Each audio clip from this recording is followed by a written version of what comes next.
Hello everyone, आज हम पढ़ेंगे कंपाउंड इंटरेस्ट की सेकंड क्लास, जिसमें हम सीखेंगे कि 3 वर्षों का चक्रवृद्धि ब्याज कैसे निकाला जाता है। सबसे पहले हम ट्रिक से सीखेंगे सवाल को हल करना। क्वेश्चन है हमारा 10,800 रुपये की धनराशि पर 16.2/3% वार्षिक चक्रवृद्धि ब्याज की दर से 3 वर्षों के चक्रवृद्धि ब्याज एवं साधारण ब्याज का अंतर ज्ञात कीजिए। तो दोस्तों इसको हम परसेंटेज वैल्यू की मदद से करेंगे।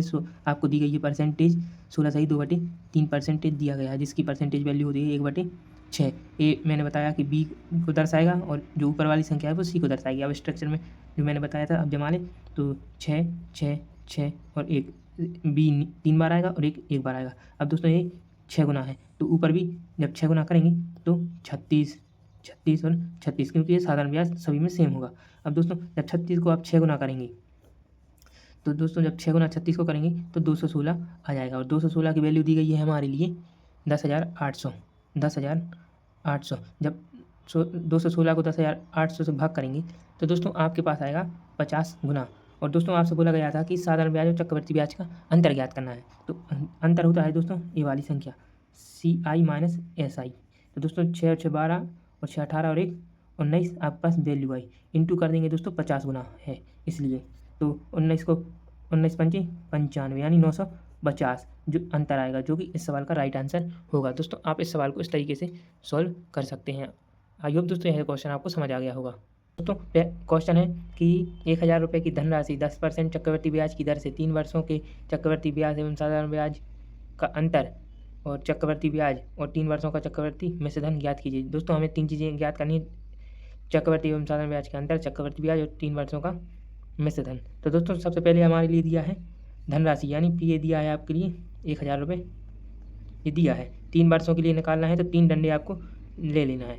अब दोस्तों 10% की चक्रवृद्धि ब्याज से निकालना है। 10% की परसेंटेज वैल्यू होती है 1/10, यानी दोस्तों जब 1,000 में 1/10 से गुणा करेंगे तो आपके पास आएगा 100, फिर इस वाले पे भी 100, फिर 100 में होगा 1/10 का गुणा।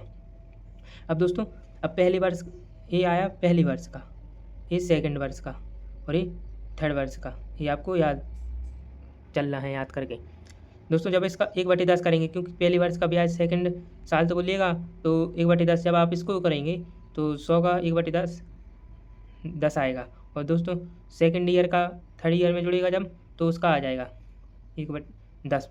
अब दोस्तों 1 साल का हो गया, अब दोनों साल का जब इस वाले का एक बार और जुड़ेगा तीसरे साल के लिए तो 10 आ जाएगा। फिर 10 का 10% होता है दोस्तों 1/10% 1। तो दोस्तों आपका स्ट्रक्चर बनेगा फर्स्ट ईयर, ये सेकंड ईयर और ये थर्ड ईयर। दोस्तों अब ये होता है दोस्तों साधारण ब्याज यानी SI, और इसको बोला जाता है CI माइनस SI, यानी चक्रवृद्धि और साधारण ब्याज का अंतर, नीचे वाली संख्या को, यानी जो इसका अंतर है वो है दोस्तों 10 और 10 20 30 और 31, इसका अंतर आएगा 31। और दोस्तों इसका जो जो चक्रवृद्धि ब्याज है, अभी तो जो हमने अंतर निकाल लिया, पहला क्वेश्चन था अंतर निकालने का, पहला निकाल लिया। अब दोस्तों चक्रवृद्धि ब्याज यानी CI निकालना है, तो SI भी जुड़ेगा साथ में, यानी 300J और 31J, यानी जो CI होगा हमारा वो होगा 100 और 100 और 100, 300 331। दोस्तों 331 हमारा होगा चक्रवृद्धि ब्याज। अब बोला गया है आपसे कि मिश्र धन 3 वर्षों का क्या होगा। अब दोस्तों 3 वर्षों का चक्रवृद्धि ब्याज हमारे पास 331 है, और जो धनराशि थी वो 1,000 थी, यानी 1,000 में जब आप 331 जोड़ देंगे तो दोस्तों 1,331 हो जाएगा, जो कि मिश्र धन होगा, मिश्र धन। अब दोस्तों अब क्वेश्चन है हमारा, किसी निश्चित धनराशि पर 1/2% वार्षिक चक्रवृद्धि ब्याज की दर से 3 वर्षों के चक्रवृद्धि ब्याज एवं साधारण ब्याज का अंतर 2,000 रुपये है, तो वह धनराशि क्या थी। तो दोस्तों इसमें मूलधन ज्ञात करना है। तो दोस्तों आपको परसेंटेज दिया गया है 1/2% की परसेंटेज वैल्यू होती है 1/8। तो दोस्तों स्ट्रक्चर जमाएंगे हम ए यहाँ पे बी और सी। बी की वैल्यू दी गई है 8 बराबर 8 बराबर 8 बराबर 1। ठीक है दोस्तों, अब कितने गुना है ऊपर, 8 गुना है, तो 8 को 8 गुना करेंगे तो 8 8 64, तीनों जगह पे 64 आ जाएगा। अब दोस्तों 64 को जब आप 8 गुना करेंगे, 64 गुणित का जब आप 8 करेंगे तो 512 आ जाएगा, जिसकी वैल्यू हमको ज्ञात करनी है। अब दोस्तों आपके लिए अंतर दिया गया है 2,000 रुपये आए हैं अंतर का। तो दोस्तों 8 और 8 16, 16 और 8 24 25, इन तीनों को जोड़ने पर दोस्तों हमारे पास आया 25 और 25 की वैल्यू दी गई है दोस्तों 2000 रुपये। अब दोस्तों 25 का जब 2000 में भाग करेंगे तो दोस्तों हमारे पास आएगा 80 गुना, क्योंकि 25 अट्ठे 200 होता है और एक जीरो 80 गुना आएगा। तो जब आप 512 को जब आप 80 गुना करेंगे तो दोस्तों आपके पास आएगा 40,960, जो कि इस सवाल का राइट आंसर होगा।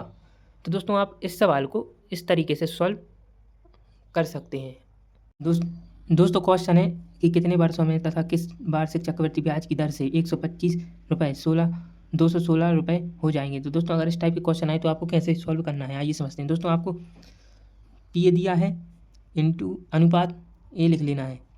अब दोस्तों एक दिया है 125। अब जो अमाउंट होता है वो होता है दोस्तों CI प्लस PA से बनता है अमाउंट।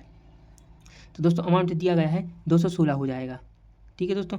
अब दोस्तों आपको ये देखना है कि या तो ये पूर्ण तरीके से स्क्वायर होगा या तो पूर्ण तरीके से घन हो जाएगा। अगर संख्या नहीं है तो आप काट पीट के स्क्वायर बना लें या घन बना लें। तो दोस्तों आप गौर से देखें तो ये 125 है जो वो घन है 5 का, और जो 216 है वो घन है 6 का। यहाँ पे 5 आ जाएगा अनुपात 6। दोस्तों देख सकते हैं 5 प्लस 1 का अंतर है इन दोनों में। 1 का अंतर है कितने पर, 5 पर। इनटू परसेंटेज में चाहिए तो 100 का गुणा 5 से काट देंगे तो 20 बार कट जाएगा 100, जो कि 20% आएगा और इस सवाल का राइट आंसर होगा। तो दोस्तों अगर इस तरीके से क्वेश्चन पूछे जाएँ आपसे तो आप इस तरीके से सॉल्व कर सकते हैं इसको। आई होप दोस्तों यह सभी क्वेश्चन आपको समझ आ गए होंगे। तो प्लीज़ इस वीडियो को एक लाइक जरूर करना और चैनल को करना सब्सक्राइब। मिलते हैं दोस्तों इसके नेक्स्ट पार्ट में। अगर मैं इसलिए पूरा नहीं कॉन्सेप्ट बना रहा क्योंकि आपको समझ नहीं आएगा, थोड़ा थोड़ा करके सब समझते चलेंगे। Thank you guys.